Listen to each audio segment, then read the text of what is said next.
Students waiting on financial aid will now have to wait even longer after the Department of Education just found a calculation error on hundreds of thousands of student aid applications.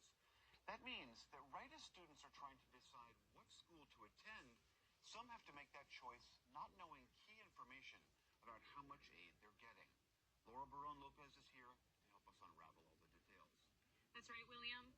The calculation error in the free application for federal student aid, commonly known as FAFSA, impacts as many as 200,000 applicants. The latest misstep comes after the Education Department already delayed the launch of its new FAFSA form by 3 months, requiring some colleges to adjust enrollment deadlines. Now, many students are questioning if they will get any aid at all. Here's what some high school seniors told us earlier this month.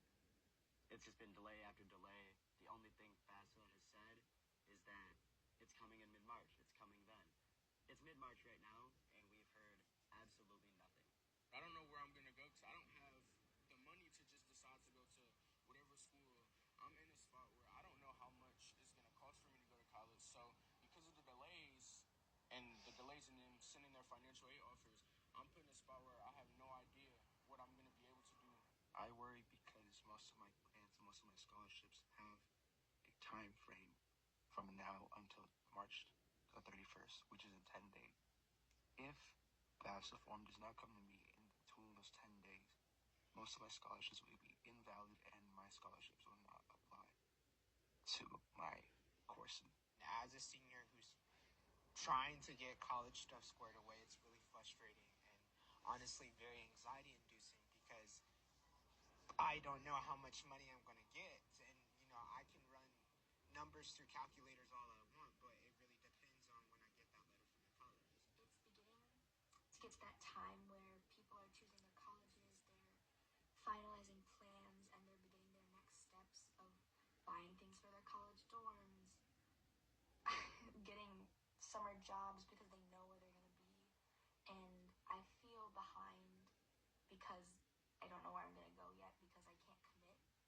So it's causing anxiety, and that kind of bleeds into my life in every aspect. I think not knowing is just pushing back plans. I don't know how much I should be saving, how much my parents should be saving. They don't really know what to do either because not a lot of information has been relayed.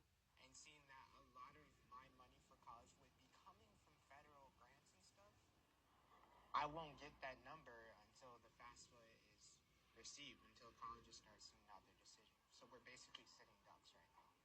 For more on how this will impact students and their families, I'm joined by Ted Mitchell, president of the American Council on Education and a former U.S. Undersecretary of Education. Ted, thanks so much for joining us. Federal financial aid is critical to helping students pay for college tuition. So how is this latest mishap going to impact students, and is it going to mean that they can't go to their top school of choice? Yeah, thanks, Laura. Thanks for having me. This is a rolling catastrophe, and as we've just heard, it's rolling over students who are waiting to hear about their aid so that they can make the right decision for them and their families. This is unprecedented. As your reporting said at the beginning, the delay has been a long time coming, 3-4 months now. Federal student aid forms have begun getting out to colleges. That's the good news. The bad news, as you report, is that some of them still need to be corrected. It'll be several weeks now before colleges get their full contingent of aid forms, and a week after that or so before colleges can package aid. This is crunch time for students, and I have a great sympathy for them. I have great sympathy for financial aid officers at colleges and universities, too, who want to provide that sure notion of how much money students are going to get, but their hands are tied behind their backs because they're just not getting the information they need from the federal government. Well, since students may not know how much financial aid they even have when they're making this decision, are colleges and universities reacting in any way to that? Are they extending the decision deadline or deadlines for deposits? Yeah, that's a really good question. We've been working at the American Council on Education to encourage all colleges and universities to extend that May 1st deadline. It's not a formal deadline, but it's certainly one that most institutions abide by. Figure it out. a student gets the packages on April 15th, they have 2 weeks to decide where to go. That's not fair.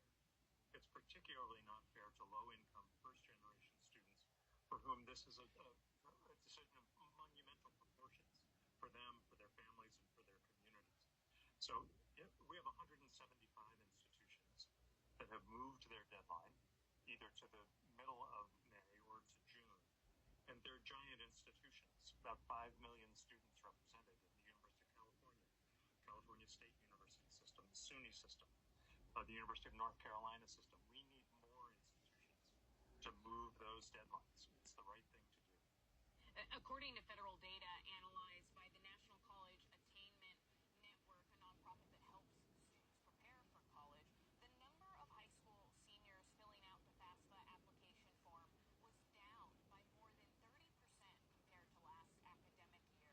These changes that have been made to FAFSA most recently were designed to make it so more students had access, increase applications.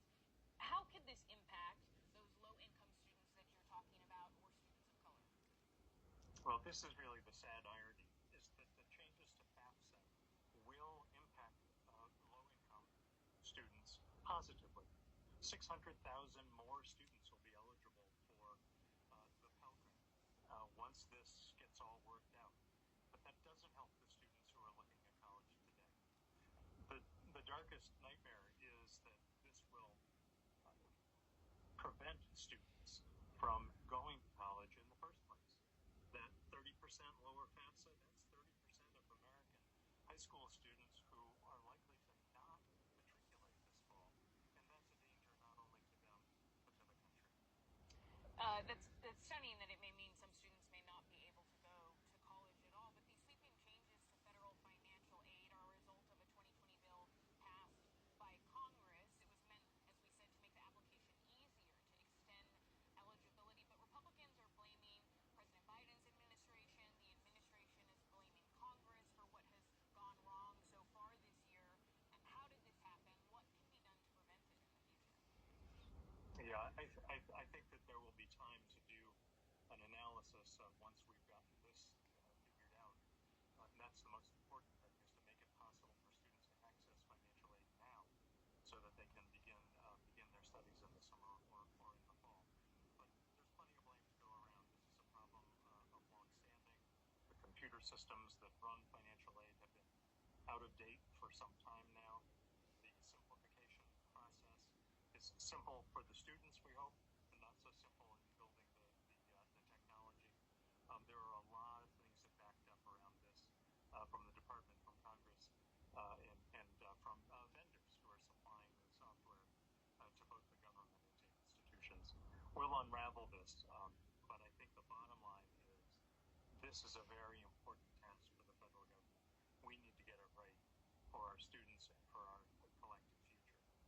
Well, we certainly hope it's fixed soon. That's Ted Mitchell, president of the American Council on Education. Thank you for your time. Thanks a lot.